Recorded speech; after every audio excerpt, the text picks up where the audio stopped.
Assalamualaikum warahmatullahi wabarakatuh. Innal hamdanillah nahmaduhu wa nasta'inuhu wa nastaghfiruh wa na'udzu billahi min shururi anfusina wa min sayyiati a'malina. May yahdihillahu fala mudhillalah wa may yudlilhu fala hadiyalah. Asyhadu an la ilaha illallah wahdahu la syarikalah wa asyhadu anna Muhammadan abduhu wa rasuluh. Allahumma sholli ala Muhammad wa ala ali Muhammad. Amma ba'du, fa inna asdaqal hadisi kitabullah wa khairal hadi hadiyuna Muhammadin sallallahu alaihi wasallam wa syarrul umuri muhdatsatuha fa inna kulla muhdatsatin bid'ah wa kulla bid'atin dhalalah wa kulla dhalalatin finnar. Alhamdulillah, puji syukur senantiasa kita panjatkan kehadirat Allah Subhanahu wa taala yang memberikan nikmat kepada kita semuanya di akhir bulan Ramadan ini. Mudah-mudahan kita semakin semangat dalam beribadah dan carilah malam Lailatul Qadar di 10 hari terakhir bulan Ramadan. Karena satu malam itu nilainya lebih baik dari 1000 bulan, sekitar 83 tahun 4 bulan. 83 tahun 4 bulan. Dan di antara kita belum ada yang umurnya 83 tahun ini Pak G. Jadi semalam itu berarti kita beribadah lebih baik dari kita beribadah 83 tahun. Bapak Ibu sekalian, mari kita lanjutkan manasik haji kita. Dan kemarin kita sudah sampai di pelajaran tentang Madinah. Di pelajaran tentang Madinah. Hal yang perlu kita kunjungi dan perlu kita ketahui di Madinah yang pertama kali adalah Masjid Nabawi, kemudian yang kedua Masjid Quba, kemudian makam Rasulullah SAW, kemudian makam Baqi, kemudian ada Masjid Qiblatain dan tempat-tempat lain. Namun yang ada dalilnya itu adalah kita yang paling pokok dikunjungi adalah Masjid Nabawi. Dalilnya adalah latas sudurihal ila salah satin masajid. Jangan kita lumpuk-lumpuk, kita tidak boleh nabung-nabung kecuali untuk menuju 3 masjid. Apa itu masjidnya? Pertama, Masjidil Haram, itu ada di kota Mekah. Kemudian Masjid Nabawi, itu di kota Madinah.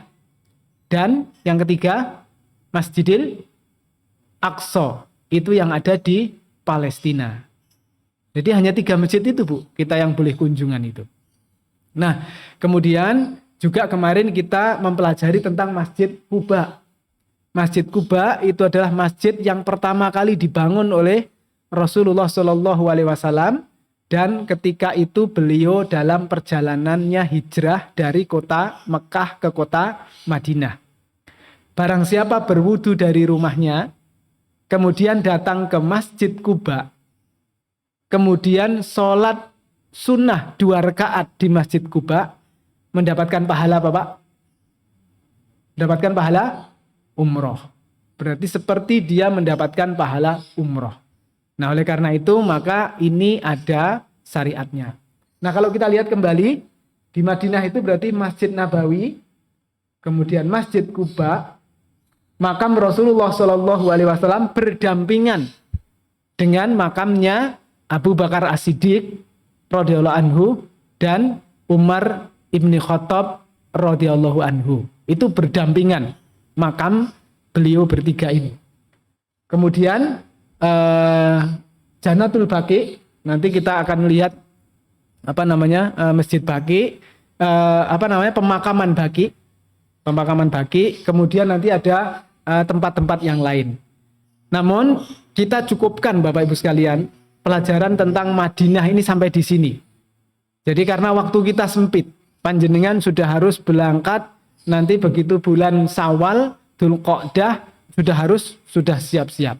Sebenarnya kalau ini materinya lanjut, ini bisa kita bahas. Bagaimana Janatul Baqi itu? Bagaimana pemukuran Baqi? Siapa yang dimakamkan di Baqi?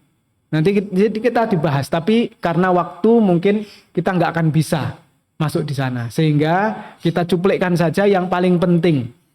Yang paling penting itu adalah Masjid Nabawi, kemudian Masjid Quba.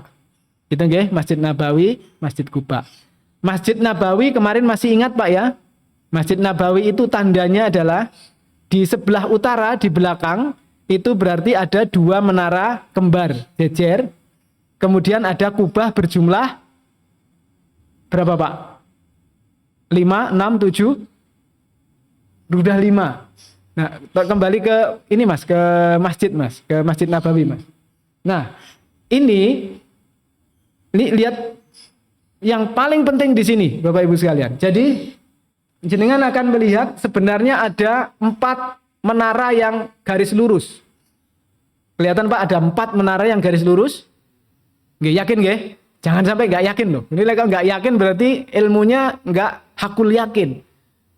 Nggak hakul yakin. Ada berapa? 4. 1, 2, 3, 4. Ada 4 menara itu garis lurus Pak. Nggak ada lain yang garis lurus. Hanya itu. Jadi dari 10 menara ini, di Masjid Nabawi itu ada 10 menara masjid. Maka jenengan titeni aja yang masjid yang menaranya garis lurus. Bisa bedain kan antara menara sama kubah? Nah, kalau menara itu yang tinggi, kalau kubah itu yang belenduk-belenduk gitu kan. Nah, ini perhatikan benar-benar. Jenengan nanti nggak boleh ini masih tanya-tanya. Ini basic, ini dasar. Ini pelajaran dasar. Dan jenengan harus memandu orang-orang lain. Orang lain itu banyak yang belum tahu, Pak. Coba cek aja lah Jamaah Sragen itu. Nanti dia suruh gambarkan Masjid Nabawi kayak apa gitu, nanti belum paham.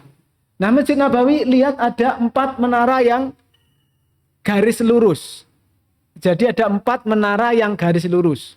Nah, yang paling dekat ada yang 2 kembar. Oke? Bisa dilingkari Mas yang 2 kembar. Nah, itu. Ini menaranya kembar, Pak. Ini menara kembar. Di bawah menara kembar itu sebenarnya ada 7 kubah. Ada 7 kubah, tetapi yang kubahnya yang 2 itu melencar itu bahasanya apa, Pak? Melencar itu agak terpisah. Nah, kubah yang jejer, benar-benar jejer, itu jumlahnya 5, Pak. Kubah yang jejer jumlahnya 5. 1, 2, 3, 4, 5. Di bawahnya kubah 5 itu ada pintu. Di bawahnya kubah 5 itu ada pintu. Nah, pintunya juga ada 5. Sesuai dengan jumlah kubah. Berarti itu pintu depan masjid. Maksudnya depan itu adalah shaf yang paling belakang. Paling belakang kan? Berarti ya pokoknya pintu utama. Berarti pintu yang paling belakang. Itu ada 5. Berarti dari kejauhan, jenengan sudah harus paham ini. Begitu ada 4 menara jejer, 1 garis lurus, kemudian ada 2 menara kembar, ditambah ada kubah 5, ini dari belakang ini. Ini berarti shaf paling belakang ini. Berarti shafnya paling belakang. Imamnya ada di depan sana. Ada yang melihat kubah hijau, bisa dilingkari Mas di sana kubah hijau. Nah, itu kubah hijau sama menara hijau. Berarti imamnya di daerah sana. Kalau panjenengan hotelnya di sebelah sini, berarti kalau mau masuk ke shaf yang depan, berarti harus jalan kaki ke depan. Oke, ini ya. Ini yang jenengan harus pahami benar. Jenengan harus pahami gambar Masjid Nabawi ini. Nah, kalau ini sudah, jenengan akan gampang nanti. Ke hotelnya juga gampang. Insya Allah nggak tersesat. Oke, clear nggih? Ini kita pelajari, cukupkan sampai sini. Kemudian yang di dalamnya kemarin ada raudhah dan ada mimbar dan ada mihrabnya Rasulullah SAW. Kemarin kita sudah pahami bersama. Oke, ini kita karena akan kita cukupkan pelajaran di Madinah sampai di sini. Ini nggak bisa panjang lebar di Madinah karena kita sudah harus mau masuk ke Mekah di tempat yang nanti lebih banyak jenengan harus niteni. Lebih banyak harus niteni karena disitulah jenengan nanti akan lama tinggalnya. Jadi dari berapa hari? 42 hari itu, dari 42 hari panjenengan haji, itu di Madinah 8 hari. Di Madinah 8 hari. Berarti sisanya di mana? Di Mekah. Berapa hari di Mekah? 36 atau 34? 34 hari. Berarti 34 hari jenengan tinggal di Mekah. Maka di situ jenengan harus mulai belajar tentang Mekah. Oke Mas, kita cukupkan materinya untuk Madinah sampai di sini. Kita lanjut mulai ke umroh ya. Umroh biar nanti sampai ke Madinah. Ada pertanyaan Pak tentang Madinah? Karena nanti mungkin kita nggak balik lagi ke Madinah. Jadi dari kemarin yang kota-kota besar, berarti dari lingkaran besar haji kemarin ada rumah, kemudian embarkasi di Danau Hudan, kemudian gelombang 1 kemana Pak? Ke kota Madinah. Kita kok suwimen nih berarti saya rada mikir ini. Ke Madinah, setelah Madinah selesai ziarah, kemudian ke kota Mekah. Ke Mekah ngapain, Bu? Ke Mekah ngapain? Umroh dan haji.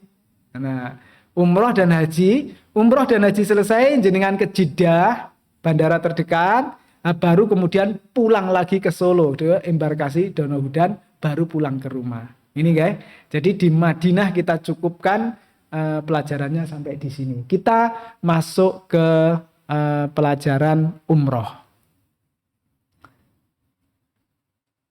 Kita masuk sesi 2, biar ini cepat. Oke, next lagi.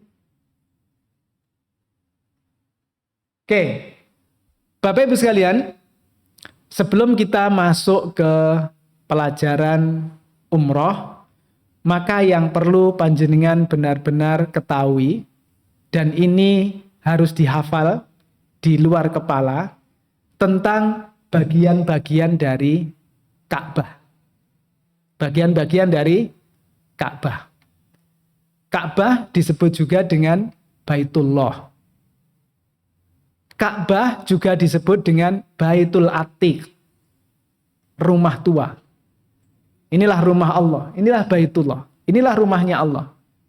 Kemudian Baitul Atiq itu adalah rumah yang tua.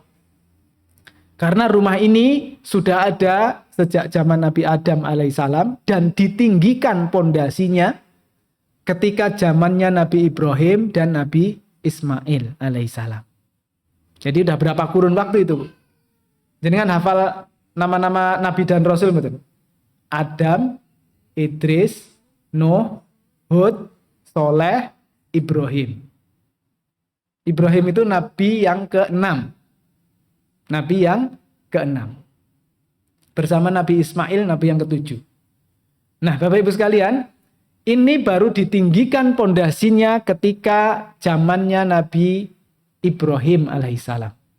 Nabi Ibrahim alaihissalam. Nah, pojokan atau sudut, di pojokan atau di sudut itu di sana ada tiang. Nah, biasanya tiang itu disebut dengan rukun. Itu nggih? Tiang itu disebut dengan rukun. Berarti kalau rukun Islam napa, Pak? Rukun Islam berarti napa? Tiangnya Islam. Rukun iman, cagaknya iman. Berarti cagaknya Islam ada 5, cagaknya iman ada 6. Ini Bang, ini harus kita pahami bersama benar-benar ini. Nah, di Ka'bah ini ada berapa rukun, Pak? Ada berapa sudut? Ada berapa pojokan? Ada berapa, Pak? Ini kok ragu-ragu kayaknya.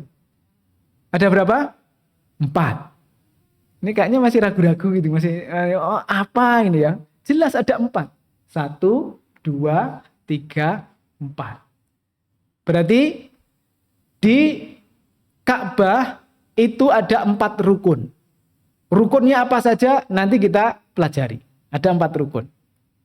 Nah, kemudian kalau kita niteni, sing paling enak dititeni itu yang jumlahnya 1 apa yang jumlahnya banyak? Nah, jumlahnya 1. Paling enak niteni itu adalah yang jumlahnya 1. Bapak Ibu sekalian, coba kita lihat. Yang jumlahnya 1 ada apa saja?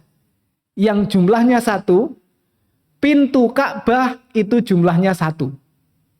Pintu Ka'bah jumlahnya 1. Mas bisa dilingkari pintu Ka'bah, Mas. Nah, ini pintu Ka'bah. Nih paham Pak Geng ya? Ini pintu Ka'bah. Berarti kalau para pembesar-pembesar nanti pada tanggal 9 Dzulhijjah ketika panjenengan ketika panjenengan haji wukuf di Arafah, maka Ka'bah ini dibersihkan, Pak. Ka'bah ini dibersihkan. Nah, kalau masjid di rumah jenengan itu yang ngersii siapa, Pak? Pak RT, Pak RW, warga gitu kan. Nah, kalau Ka'bah ini yang ngersii nanti kepala-kepala negara Islam. Biasanya termasuk Presiden Republik Indonesia diundang. Karena Indonesia termasuk negara Islam. Berarti kalau jenengan pengen masuk ke Ka'bah itu jadi presiden dulu, Pak. Masuk ke sini berarti jadi presiden dulu. Karena presiden-presiden negara Islam itu yang kerja bakti bersihin Ka'bah ini, bersihin rumah Allah ini adalah presiden-presiden kepala-kepala negara Islam. Gitu nggih? Ini pintunya 1. Kelihatan enggak Pak ini, Pak? Kelihatan. Kira-kira dari jauh kelihatan enggak? Kira-kira dari jarak 50 meter kelihatan enggak ini, Pak, pintunya? Kelihatan. Oke, berarti kalau kelihatan ini jadi titenan pertama. Berarti kalau ngelihat Ka'bah, enek pintunya sebelah mana, Mas? Oh, sebelah sini. Berarti kalau pintunya di sebelah sini, di sebelah sisi sini nggak mungkin ada pintu, di sebelah kiri juga nggak akan ada pintu, di sebelah belakang nggak ada pintu. Jadi pintu itu hanya satu sisi ini saja dari persegi 4 itu. Ini hanya satu sisi. Berarti jenengan cukup niteni di mana pintu Ka'bah. Nah, di sebelah kirinya pintu Ka'bah, ada pojokan atau ada rukun, ada sudut. Nah, sudut inilah yang disebut dengan sudut Hajar Aswad atau rukun Hajar Aswad. Nah, mulai paham, Pak? Mulai pernah dengar kalimat rukun Hajar Aswad? Nah, mulai dengar nggih rukun Hajar Aswad di manasik-manasik sering nggih mendengar rukun Hajar Aswad. Kenapa disebut dengan rukun Hajar Aswad? Karena di pojokan itu tertempel nanti batunya. Batu hitamnya nanti tertempel. Di situ ada Hajar Aswadnya. Nah, itu ada Hajar Aswadnya. Sehingga pojokan itu disebut dengan rukun Hajar Aswad. Paham ya, nggih? Dari sini paham nggih? Paham. Sakjane kalau manasik yang masih lama tak suruh gambar satu-satu, Pak. Kalau manasiknya itu masih lama tak suruh gambar satu-satu. Gambarannya mencong-mencong nggak masalah. Yang penting iso nyebutke mana rukun Hajar Aswad, nanti mana rukun yang lainnya. Rukun Hajar Aswad lainnya. Karena kalau udah nulis sendiri, Pak, sudah gambar sendiri, nggak akan lali itu, Pak. Itu pasti dengan hasil karyanya nggak sendiri. Jadi ada pintu Ka'bahnya, di sebelah kiri ada rukun Hajar Aswad. Oke, sudah selesai sebelah kirinya rukun Hajar Aswad.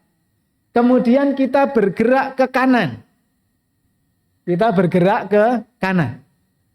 Ke kanan berarti sebelah sana ya, ke kanan. Itu ada pojokan. Itu ada pojokan. Bisa dilingkari, Mas? Nah, pojokannya itu.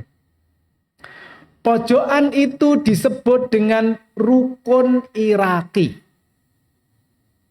Disebut dengan rukun Iraki. Coba tebak, Pak. Kenapa disebut dengan rukun Iraki? Nebak-nebak aja. Nah, ya. Karena kalau sampai ditunjuk keluar situ, dari titik itu sampai keluar, itu sampai ke negeri Irak. Arah Irak berarti sebut rukun Iraki. Gampang toh, Pak? Padha karo ning kene itu, misalkan ini ayah arah Banyudono. Oh, ini berarti rukun Banyudono ini arah Banyudono. Oh, ini rukun Gesi. Oh, arah Gesi iki. Kono arah Gesi rono, Mas. Nah, maka ini rukun Gesi. Persis ini rukun Iraki, berarti ke sana arah Irak, Mas. Kalau ke sana arah Irak, berarti ini disebut dengan rukun Iraki. Oke, Pak? Nah, ini rukun Iraki. Nanti ada rukun yang lain, ini 2. Nggak usah diapalkan rukun Iraki. Nanti dulu ngapalkannya. Nah, kemudian jenengan ada melihat di sebelah kanannya rukun Iraki ini ada bangunan seperti pagar setengah lingkaran. Tahu, Pak?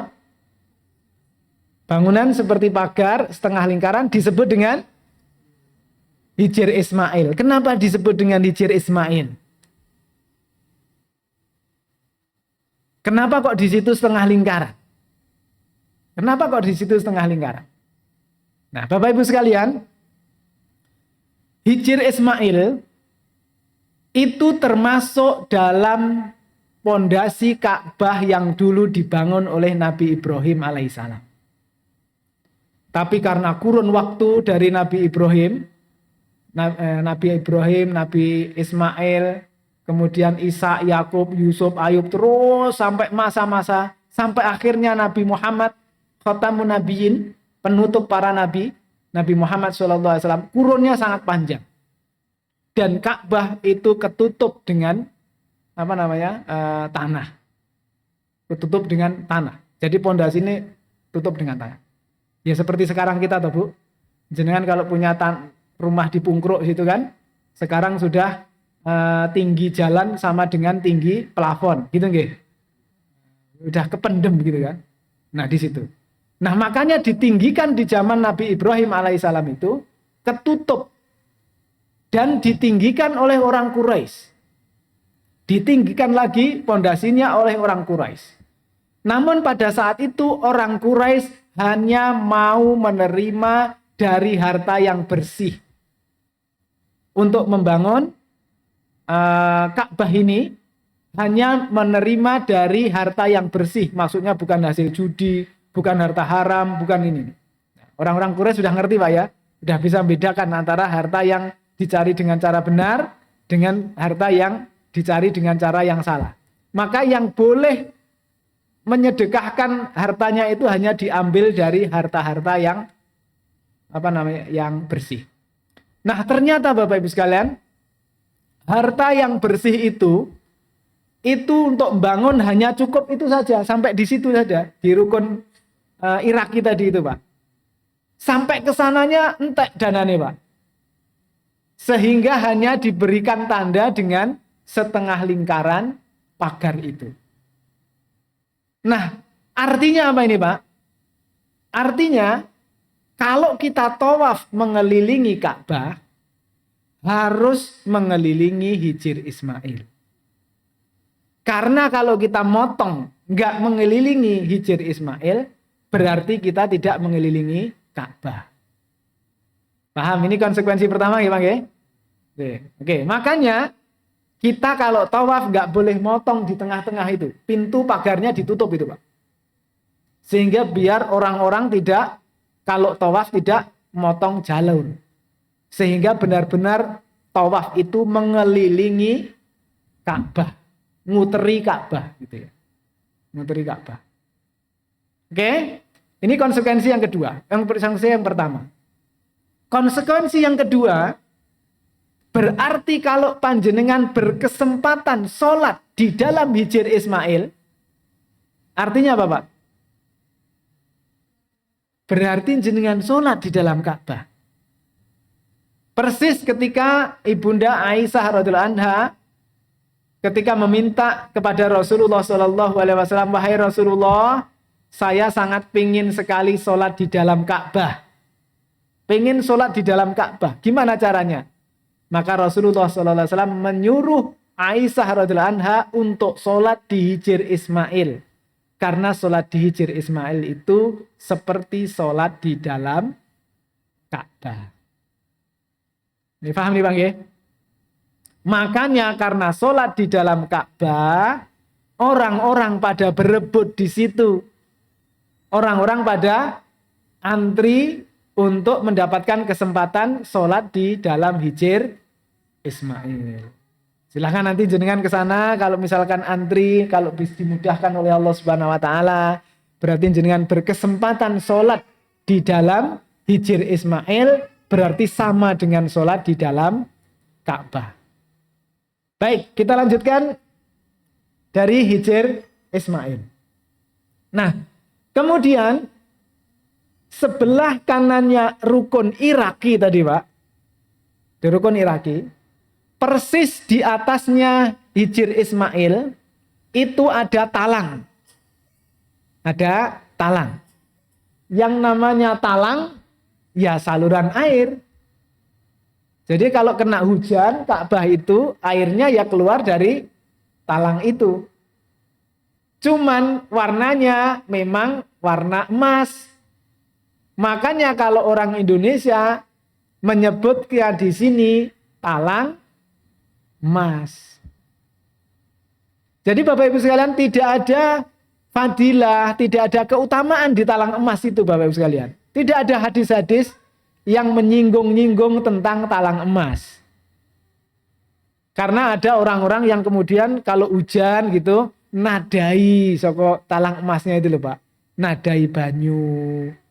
Rebutan nadai di situ. Tidak ada tuntunannya Bapak Ibu sekalian. Karena air di situ ya air kotor. Air hujan campur debu, ya air kotor. Kemudian tidak ada fadilah di talang emas itu berdoa. Mas, kalau jenengan pengen rezeki ini lancar, Mas. Doa di bawah talang emas. Nah, ini tidak ada, Bu. Tapi Hijr Ismail itu posisinya di dalam Ka'bah. Sehingga di dalam Ka'bah itu lebih afdol untuk kita doa. Bukan talang emasnya gitu ya. Nah ini Bapak Ibu sekalian, ini perlu difahami. Di atasnya ada talang emas. Nah berarti di sini ada rukun Hajar Aswad. Kemudian geser ke kanan ada rukun Iraki. Kemudian di tengahnya nanti di atasnya ada talang emas. Di bawahnya ada Hijr Ismail. Kemudian di sebelah sananya lagi, di ujung sudut yang sana, itu disebut dengan rukun Syam'i. Disebut dengan rukun Syam'i. Jadi kalau rukun Iraki, jenengan masih melihat di kanannya ada Hijr Ismail. Kalau rukun Iraki, jenengan melihat di kirinya ada Hijr Ismail. Paham nggak ini model ini? Jadi di sebelah kirinya ada Hijr Ismail. Oke, berarti ada 4 sudut toh Bu? Ada 4 rukun toh? Kita sudah tahu rukun Hajar Aswad, kita sudah tahu rukun Iraki, kita sudah tahu rukun Sam'i. Tinggal apa ini kurang satu nih Bu? Nah, tinggal satu lagi rukun Yamani di sebelah sini Mas. Minta tolong diputer, dilingkari Mas. Nah, tinggal di situ rukun Yamani. Kenapa disebut dengan rukun Yamani? Ngarah ke Yaman. Oh, ngarah ke Yaman Mas, maka disebut dengan rukun Yamani. Ini rukun Yamani. Bapak Ibu sekalian, saya tanya. Tawaf dimulai dari mana? Dari rukun? Yakin? Dari rukun Hajar Aswad. Berarti dimulai dari mana, Bu? Dimulai dari mana berarti ini? Ya dimulai dari situ, Pak. Dimulai dari sebelah kirinya pintu Ka'bah itu, Pak, mulainya. Maka jangan sampai nanti di sana masih tanya kepada pembimbing, Pak, mulainya tawaf dari mana? Berarti nggak tahu manasik ini. Ini pertanyaan itu menunjukkan keilmuan, gitu nggih. Jadi kalau sampai di sana masih belum tahu saya mulai tawaf dari mana, berarti belum tahu, belum paham ini. Berarti ketika tawaf itu mulainya dari rukun Hajar Aswad sampai muter 1 putaran ketemu dengan Hajar Aswad kembali. Bedanya dari rukun Yamani sampai rukun Hajar Aswad, doanya Robbana atina fid dunya hasanah wa fil akhirati hasanah wa qina adzabannar. Selebihnya bebas. Berarti Bapak Ibu sekalian, pertanyaan saya, dari mana kita mulai Robbana atina fid dunya hasanah dan kita berakhir di mana kalau dari gambar ini? Dari Yamani. Yamani mana? Sana itu. Dari Yamani sampai Rukun Hajar Aswad. Berapa sisi itu? Satu sisi. Itu Pak, kalau ngelihat segi 4 Pak, berarti Rukun Yamani, Rukun Hajar Aswad. Satu sisi. 3 sisi lainnya doanya bebas. 3 sisi lainnya doanya bebas. Hanya satu sisi dari Rukun Yamani sampai Rukun Hajar Aswad. Doanya Robbana atina fid dunya hasanah wa fil akhirati hasanah wa qina adzabannar. Oke, Bapak Ibu sekalian. Ada pertanyaan sampai di sini? Nah, kemudian mana makom Ibrahim, Pak? Mana makom Ibrahim? Nah, sebelum kita ngomong makom Ibrahim, saya tanya dulu. Makom Ibrahim itu apa, Pak? Makamnya Nabi Ibrahim atau apa, Pak? Nah, makom Ibrahim itu, kan nanti ada sholat di belakang makom Ibrahim tuh. Adalah di belakang makom Ibrahim. Makom Ibrahim itu adalah makom, tempat pijaan, batu yang dijadikan tempat pijaan Nabi Ibrahim ketika membangun Ka'bah. Ketika membangun Ka'bah. Dan batu itu bisa naik, bisa turun, sesuai dengan berapa tinggi Ka'bah yang akan dibangun. Kalau secara Jawa kira-kira apa namanya Pak itu? Andang-andang, ya Pak. Sing apa? Sing andang-andang yang naik, nanti dinaikkan lagi kalau naik gitu. Nah itu cukup satu batu itu naik turun gitu. Dengan kekuasaan Allah Subhanahu wa Ta'ala. Oke, berarti makom Ibrahim letaknya di antara Rukun Hajar Aswad dan Rukun Iraqi. Oke, bisa di zoom ini Mas, di zoom out. Nah, berarti makom Ibrahim itu letaknya antara Rukun Hajar Aswad dan Rukun Iraqi. Rukun Hajar Aswad, Rukun Iraqi. Dan yang sebelah sana Rukun Yamani sampai Rukun Hajar Aswad, maka itu mengganti doanya dengan Robbana atina fid dunya hasanah wa fil akhirati hasanah wa qina adzabannar. Oke, Bapak Ibu sekalian, tolong sebutkan detail satu persatu dari mulai satu putaran tawaf sampai akhir satu putaran tawaf, apa yang akan jenengan lihat.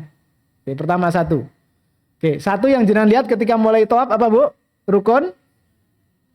Rukun Hajar Aswad. Maju sedikit jenengan lihat apa? Pintu Ka'bah. Oke, 2 nggih. Ini harus cepat loh ini. Setelah pintu Ka'bah jenengan lihat apa nomor 3? Makom Ibrahim. Oke, makom Ibrahim. Setelah lewat makom Ibrahim jenengan lihat apa? Rukun Iraqi. Rukun Iraqi maju lagi tawaf jenengan ketemu apa? Hijr Ismail dan talang emas. Hijr Ismail di bawah, talang emasnya di atas. Maju lagi selepas Hijr Ismail jenengan ketemu dengan Rukun Sam'i. Maju lagi setelah Rukun Sam'i ketemu dengan Rukun apa, Pak? Yamani. Setelah Rukun Yamani kembali ke Rukun Hajar Aswad. Itu namanya satu putaran tawaf. Itu namanya satu putaran tawaf. Panjenengan akan berapa putaran tawafnya, Pak? 7. Oke, jenengan akan 7 putaran. Mengelilingi 7 kali. Dan doa yang disyariatkan, yang muqayyad, itu adalah doa dari Rukun Yamani sampai Rukun Hajar Aswad. Doanya apa, Pak? Robbana atina fid dunya hasanah wa fil akhirati hasanah wa qina adzabannar. Yang belum hafal di sini siapa, Pak? Yang belum hafal di sini siapa? Enggak ada kan? Semua hafal kan? Yakin? Ya? Yang Robbana atina fid dunya hasanah wa fil akhirati hasanah wa qina adzabannar. Ya Rob, kami mohon kepada Engkau kebaikan di dunia. Kami mohon kepadamu kebaikan di akhirat.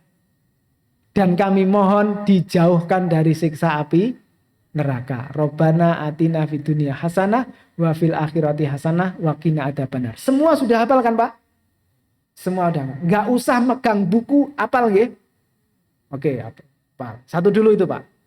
Kemudian di sisi lain, di sisi tadi itu, Pak, dari rukun Hajar Aswad ke rukun Iraki, dari rukun Iraki ke rukun Sam'i lewat Hijir Ismail, dari rukun Sam'i ke rukun Yamani, doanya bebas, Bapak Ibu sekalian.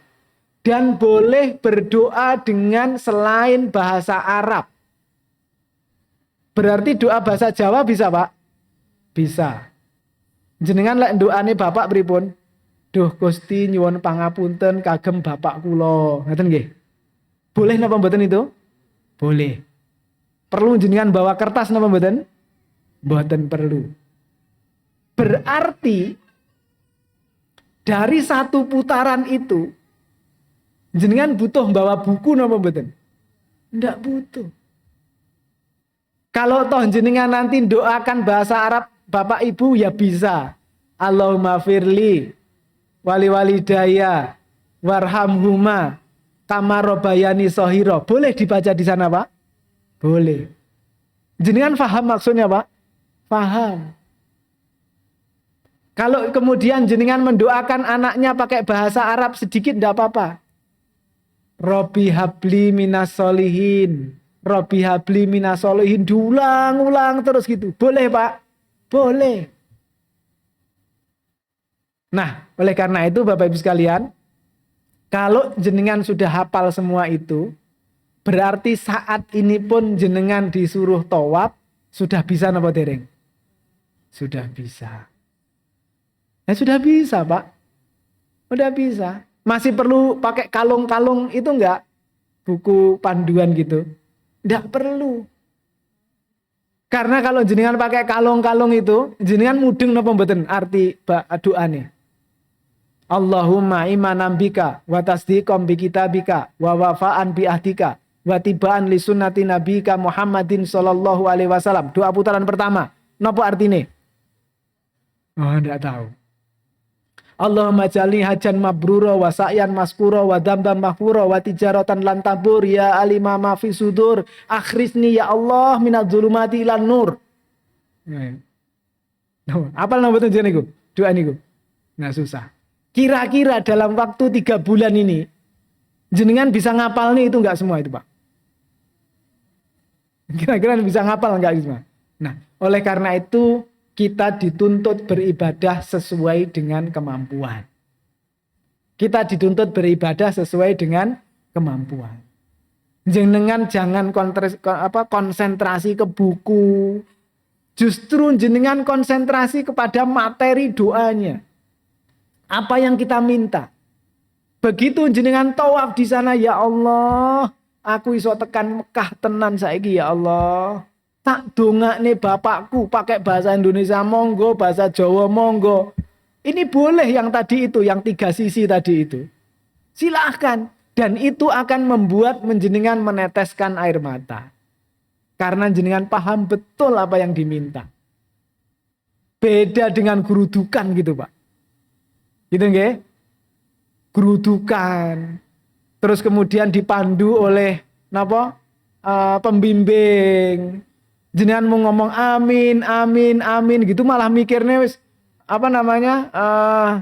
sing mikir malah kesel-kesel tok gitu aja. Tapi jenengan tidak punya makna, tidak bisa memaknai apa yang jenengan akan minta. Padahal yang disyaratkan, yang diminta, diucapkan tidak boleh diganti, itu hanya dari rukun Yamani sampai rukun Hajar Aswad. Dan jenengan sudah hafal. Rabbana atina fid dunya hasanah wa fil akhirati hasanah wa qina adzabannar. Terus diulangi terus itu, Pak. Jadi jenengan silahkan Pak, nanti misalkan putaran 1, ndongakne bapake kabeh putaran 1. Ndak apa-apa silahkan. Putaran 2 ndongakne ibuke terus mungkin. Putaran ketiga ndongakne anake. Karo niteni, wah iki bapakku, ibuku, anakku. Berarti wis 3 putaran iki. Terus nanti ndongakne tanggane gitu. Enggak apa-apa. Terus ndongakne awake dhewe gitu. Itu silakan Pak. Ndongakkan Pak Presiden gitu. Jangan pernah ndongakne Pak Jokowi Pak. Nah ini Pak Presiden harus didongakne Pak. Nah, itu ndongakne Pak Presiden. Ya Allah, mudah-mudahan Pak Presiden itu diberi hidayah. Kalau membuat keputusan-keputusan yang benar. Kalau membuat aturan itu aturan yang menegakkan agama Islam. Gitu Pak. Jangan-jangan lupa nggak pernah doain Jokowi nih Pak. Pak Jokowi doanya. Pak DPR itu ya didoakan semua itu. Ya Allah, jauhkanlah dia dari korupsi, ya Allah. Oke Pak. Kalau pejabat-pejabat itu nggak korupsi, dalan-dalan apik Pak itu pasti. Pak RT dan lain didoakan. Gitu Pak nggih. Jadi jenengan akan lebih memaknai itu Pak. Jenengan akan lebih memaknai. Karena kalau dipaksa jenengan ngapalke dalam buku itu, kok kayaknya saya kurang yakin jenengan apal. Kalau toh pun jenengan apal, belum tahu ngerti maknanya, maksudnya. Padahal Allah itu tidak mengabulkan doa yang ghafil. Kenapa doa yang ghafil itu? Doa yang lalai.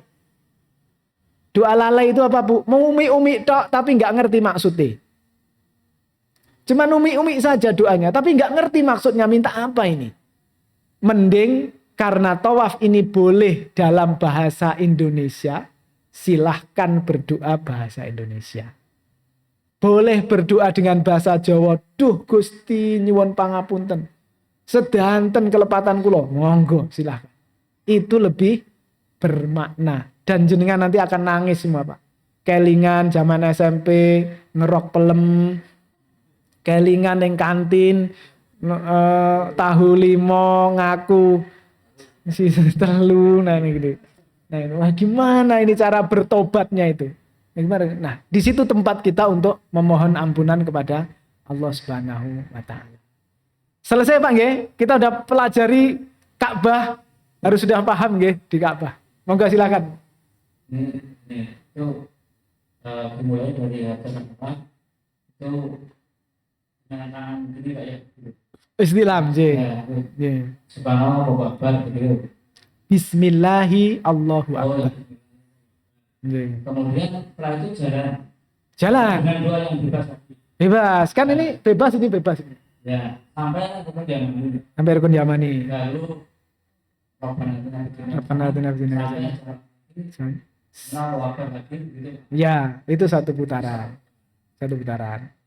Jadi, ini Mas, yang mulai dari rukun Hajar Aswad sampai rukun Yamani jenengan kasih gambar panah warnanya hijau Mas, bisa mana Mas?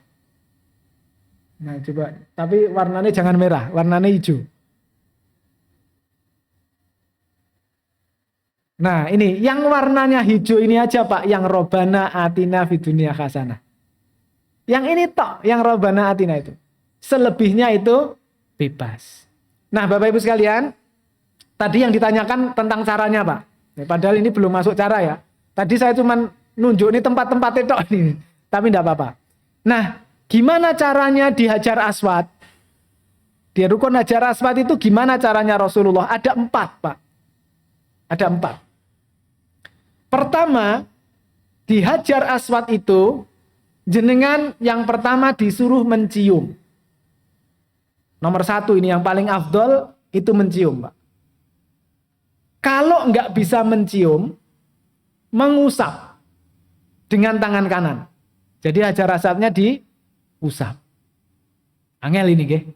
Nomor 2. Nomor 3, kalau nggak bisa mengusap, itu bisa dengan mihzannya tongkat. Mihzannya tongkat ini apa Pak? Kalau kita punya tongkat, ada tongkat-tongkat, ada yang melungker yang dipakai untuk pegangan itu. Nah itu namanya mihzan. Ini namanya mihzan. Nah yang melungkernya itu ditempelkan ke Hajar Aswad. Itu nomor 3. Dan kalau 1, 2, 3 jenengan nggak bisa, maka yang nomor 4 memberikan isyarat dengan tangan kanan. Memberikan isyarat dengan tangan kanan. Maka itu disebut dengan isti'lam. Tidak dengan 2 tangan, tetapi hanya dengan 1 tangan kanan. Memberikan isyarat. Adapun riwayat ada yang mencium, ada yang tidak. Tapi dua-duanya insya Allah benar. Tapi yang jelas isyarat dengan tangan kanan mengucapkan Bismillahi Allahu Akbar. Nanti secara detail nanti di sana. Tapi yang jelas ini udah masuk situ. Paham nih Pak nggih? Jadi mulai dari situ tempat-tempatnya dulu. Nah, Hajar Aswad itu seperti ini Pak. Hajar Aswad itu dulu 1 batu tapi sekarang pecah menjadi 8 batu kecil-kecil yang hitam-hitam kecil-kecil itu. Gitu nggih. Nah, batu kecil-kecil itu kemudian dikeletke gitu. Dikeletke itu dengan apa ya? Dijadikan satu yang pakai yang agak kemerah-merahan itu Pak, agak kemerah-merahan. Tapi Hajar Aswadnya itu yang hitam-hitam itu Pak. Itu kalau di zoom nanti ada hitam-hitamnya. Ya itu yang dalam itu Pak. Ya itu Pak, itu lingkaran itu pas 1 kepala Pak. Jadi lingkaran yang perak ini pas 1 kepala. Jadi kalau kepalanya masuk di situ, berarti menciumnya nah ini yang batu kecil 1, 2, 3, 4, 5, 6, 7 bagian atau ini yang lainnya itu hanya perekatnya saja. Di situ adalah perekatnya. Nah, Hajar Aswadnya itu yang batu-batu kecil itu. Ini Hajar Aswad. Dan batu itu dulu berwarna putih dari surga, tetapi dengan dosa-dosanya anak Adam kemudian menjadi hitam, menghitam. Maka disebut dengan Hajar Aswad atau batu hitam. Hajar Aswad atau batu hitam. Itu paham Pak? Ini Hajar Aswad. Jadi kalau nanti ngelihatnya di situ. Tapi untuk masuk ke Hajar Aswad sesuatu yang sangat berat. Karena desak-desakan dan lain-lain. Saya menyarankan tidak ke sana. Kalau toh jenengan kuat, kalau toh jenengan masih muda dan lain-lain, tapi khawatirnya menyakiti orang lain. Saya termasuk beristighfar di sana Pak. Dan saya tidak akan menularkan bagaimana caranya masuk Hajar Aswad. Ilmu itu nggak akan saya omongkan. Walaupun saya ini. Karena saya merasa berdosa Pak. Saya merasa berdosa. Karena saya pernah di Hajar Aswad itu dan sulit untuk keluar. Jadi saya sudah mencium Hajar Aswad dan saya sulit untuk keluar. Satu-satunya jalan saya keluar adalah saya dengan menyakiti orang-orang di belakang saya. Menyakiti orang-orang di belakang saya. Dan walaupun saya ngerti caranya masuk situ, saya nggak akan ngomongkan. Pokoknya cukup dengan istiqlam. Cukup dengan istiqlam yang diajarkan oleh ini lebih aman. Karena yang ada di situ semuanya adalah saudara kita, Pak. Yang ada di pelataran Ka'bah itu semuanya adalah saudara seiman. Saudara seiman. Tidak layak bagi kita untuk menyakiti. Untuk menginjak kakinya aja kita tidak boleh, Pak. Untuk menginjak kakinya saja kita tidak boleh. Maka apalagi kalau nanti di Hajar Aswad, itu nanti pasti menyakiti orang lain. Apakah siku kita, apakah kaki, apakah macam-macam, itu menyakiti saudara kita. Jadi lebih baik saya menyarankan tidak saja. Agar hati bersih, kemudian tangan juga bersih dari dosa. Itu Pak nggih? Seperti ini Pak. Seperti ini. Seperti itu. Saya tahu caranya gimana cara masuk itu. Saya tahu. Dan jenengan nggak usah bayar-bayar orang. Karena di sana nanti ada yang nawar-nawarin. Pak mencium Hajar Aswad 50 real Pak. Pak mencium Hajar Aswad 100 real Pak. 100 real mencium Hajar Aswad. Enggak Pak. Karena kalau jenengan itu berarti sama saja menjenengan menyakiti saudaranya dengan nyewa orang lain. Sama saja dengan bayar centeng atau bayar bodyguard untuk menyibak-nyibakkan orang. Nah ini tidak. Saya paling lebih aman insya Allah Pak istiqlam. Cara yang keempat tadi. Yang pertama sulit, mencium sulit, mengusap juga sulit, pakai tongkat juga sulit. Berarti tinggal cara yang keempat dengan istiqlam. Bismillahi Allahu Akbar. Bismillahi Allahu Akbar. Gitu. Kemudian bebas. Doanya bebas, baru dari rukun Yamani sampai rukun Hajar Aswad, doanya Robbana atina fid dunya hasanah wa fil akhirati hasanah wa qina adzabannar. Sampai di sini Bapak Ibu sekalian, kalau saya tanya jenengan tawaf dhewe jenengan wantun apa mboten? Wantun apa mboten, Pak? Ya harus wantun, Pak. Apa yang yang ditakuti apa? Apa yang ditakuti di sini? Tempat-tempatnya sudah tahu, dari mana saya mulai sudah tahu. Jadi begitu nanti jenengan mungkin ketika 2 putaran batal ngentut, gitu kan? Keluar dulu, wis Mas nggak usah dianterin, insya Allah aku iso nerus nih ngantek-entek sendiri sudah bisa. Nah ini puntungnya manasik itu di situ, Pak. Tapi kalau manasik itu hanya untuk menggantungkan sama pembimbing saja, berat, Pak. Karena ketika tawaf itu dituntut kita suci. Ketika ini tawaf itu harus suci. Kalau batal berarti harus wudu dulu, kembali ke tempat semula untuk melanjutkan hitungannya. Untuk melanjutkan hitungan putaran. Oke, sampai di sini ada pertanyaan? Kalau tidak kita lanjutkan. Berarti Ka'bah sudah tahu. Dan sedikit-sedikit tentang tawaf jenengan sudah paham. Begitu itu besok sudah langsung suruh tawaf sendiri berangkat, Pak. Nggak usah nunggu-nunggu jamaah. Kalau ada barengan monggo, tapi kalau nggak ada barengan jenengan nanti akan jalan sendiri.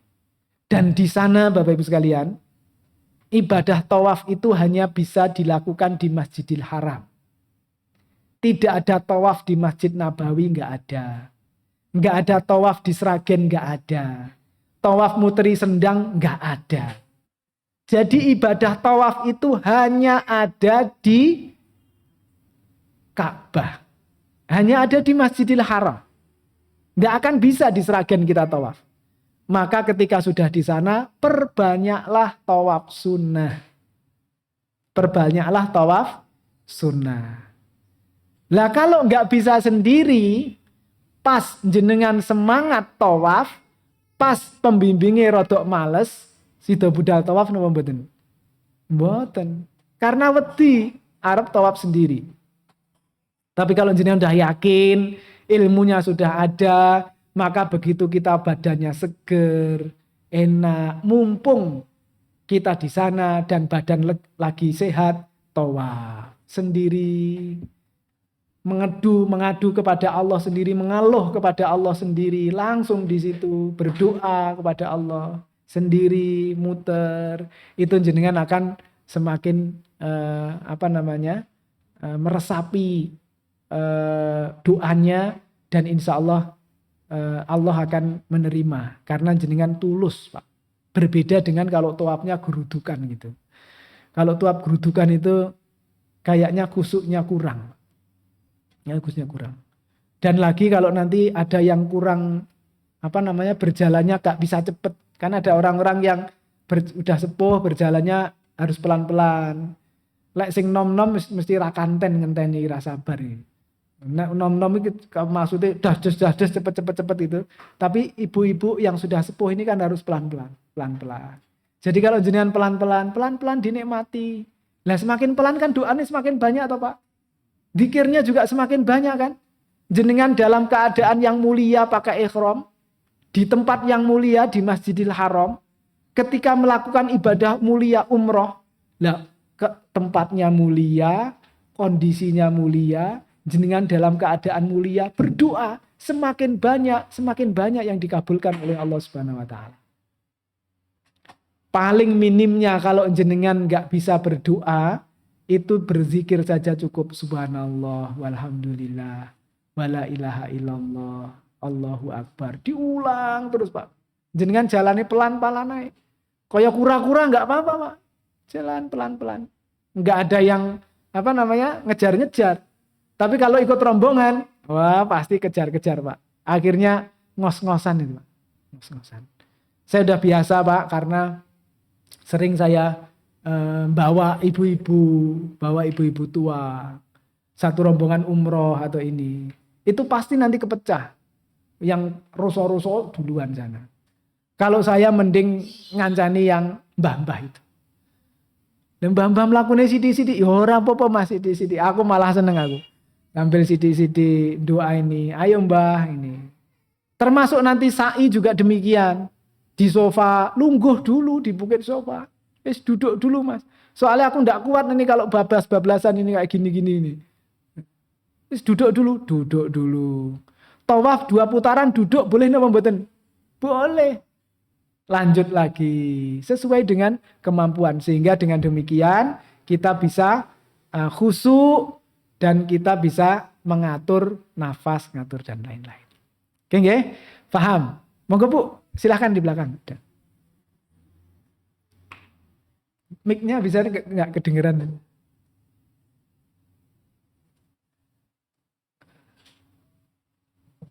Terima kasih. Saya ingin bertanya karena wanita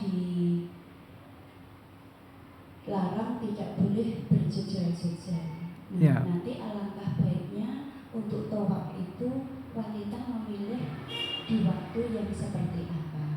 Saya mohon tausiahnya. Ya. Terima kasih, Bapak. Baik Bapak Ibu sekalian.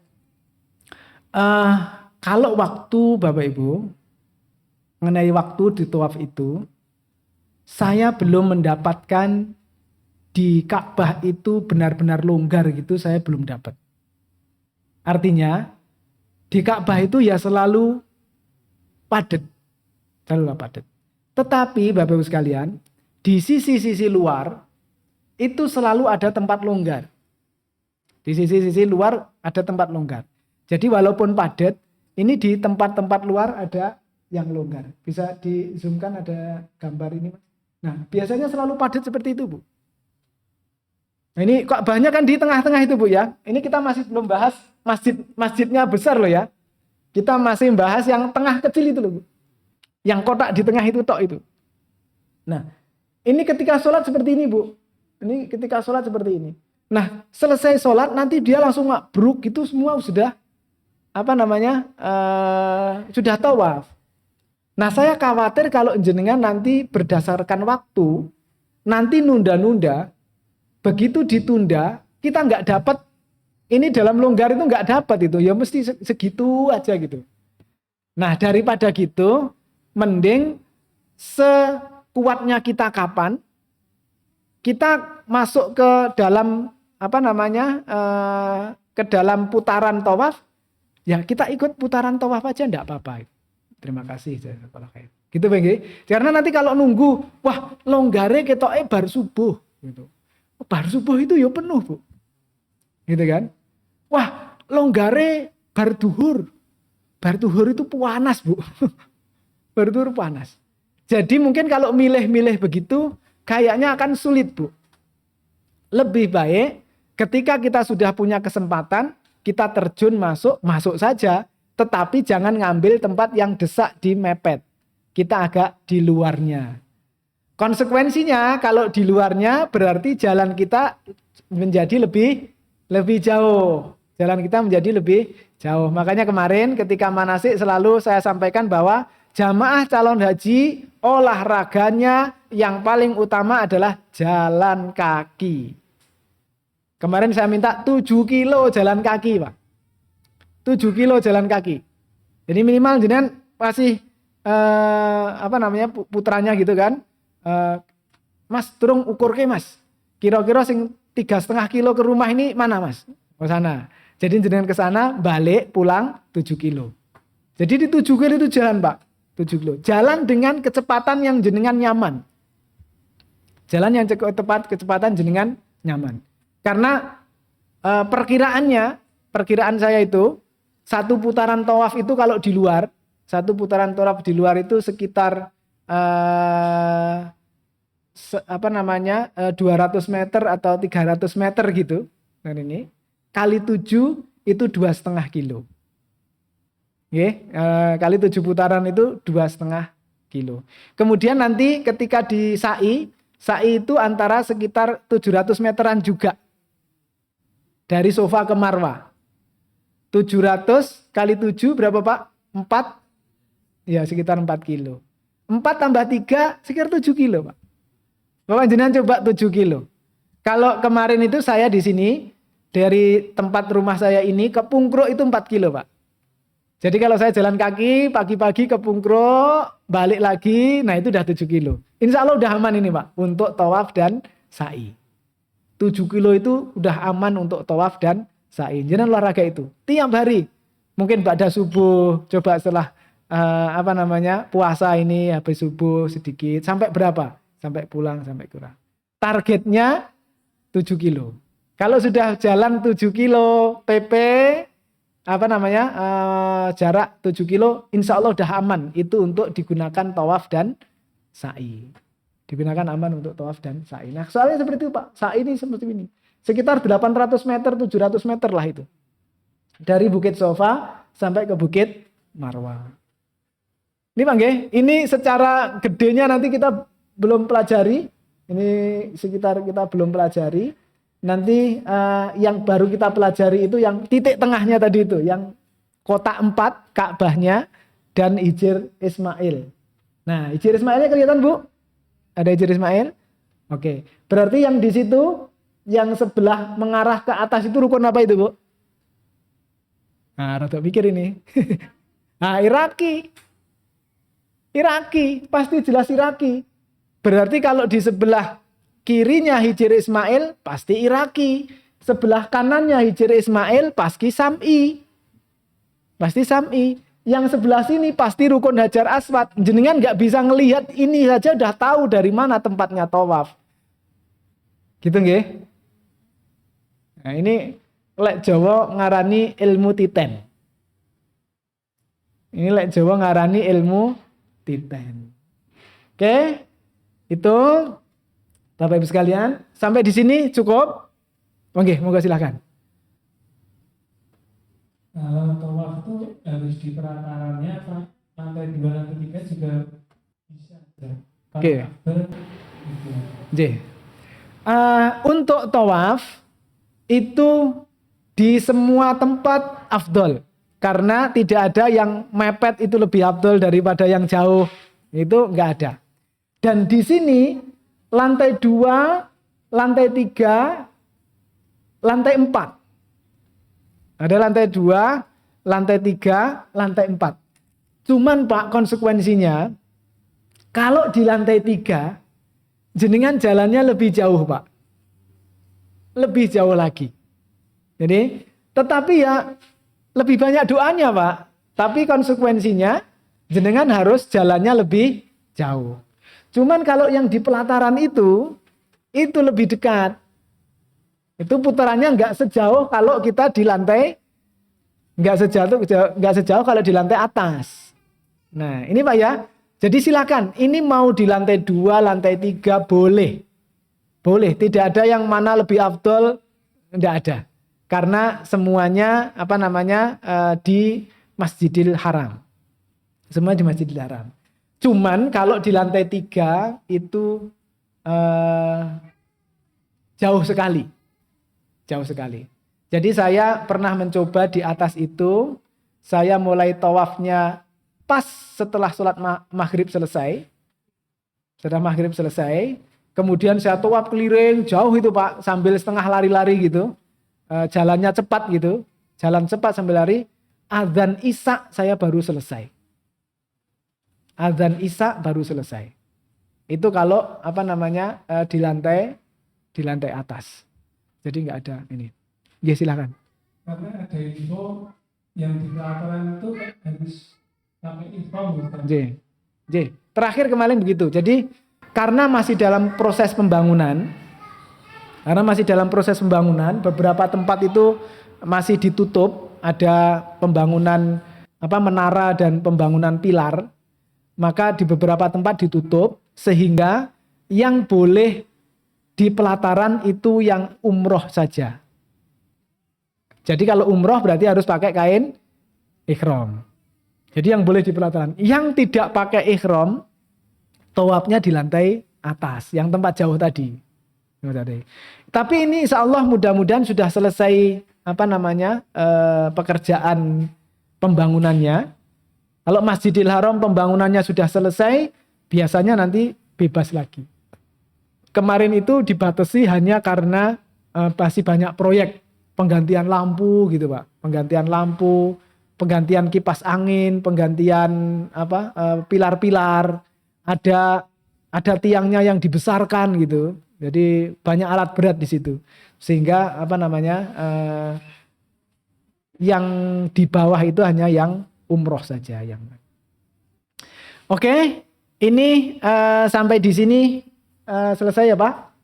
Nah, Bapak Ibu sekalian, kalau kita lihat Masjidil Haramnya, kira-kira Masjidil Haram itu bentuknya kurang lebih seperti ini.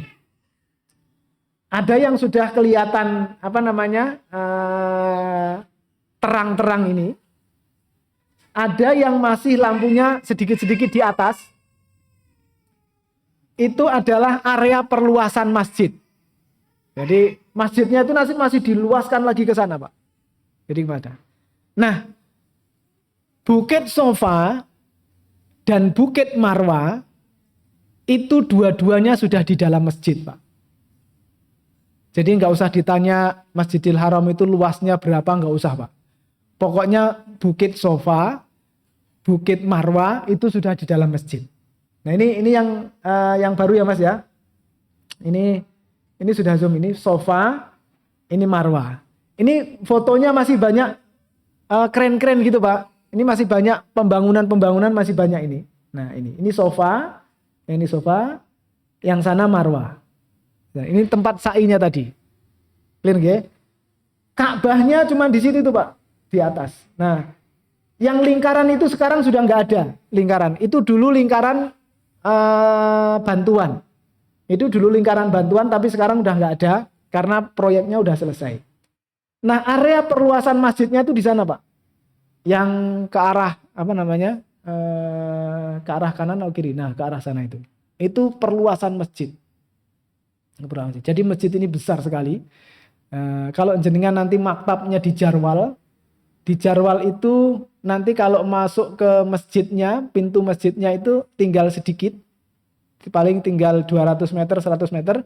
Tapi kalau menuju ke Ka'bah masih 1 kilo lagi. Jadi menuju ke Ka'bah itu masih 1 kilo lagi. Jadi jalan di dalam masjid itu 1 kilo.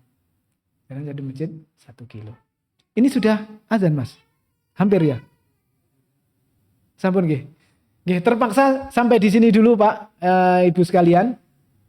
Untuk manasik kita, dan kita libur Idul Fitri besok hari Sabtu gitu nggih. Jadi hari Sabtu besok itu kita libur. Kemungkinan nanti insya Allah kalau Sabtu depan saya sudah balik lagi. Nanti mungkin kita umumkan untuk kita lanjutkan. Karena ini pelajarannya masih banyak. Jenengan nanti harus memahami di sini. Silahkan semakin bertanya di sini semakin banyak. Nanti titenane apa?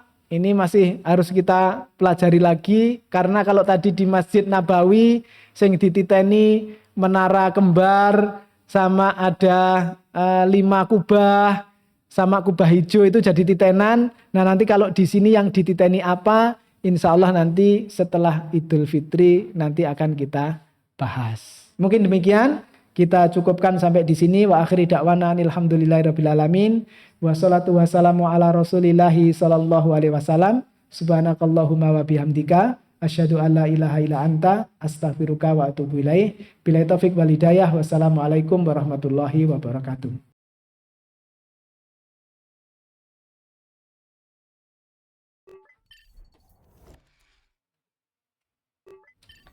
Terima kasih ya.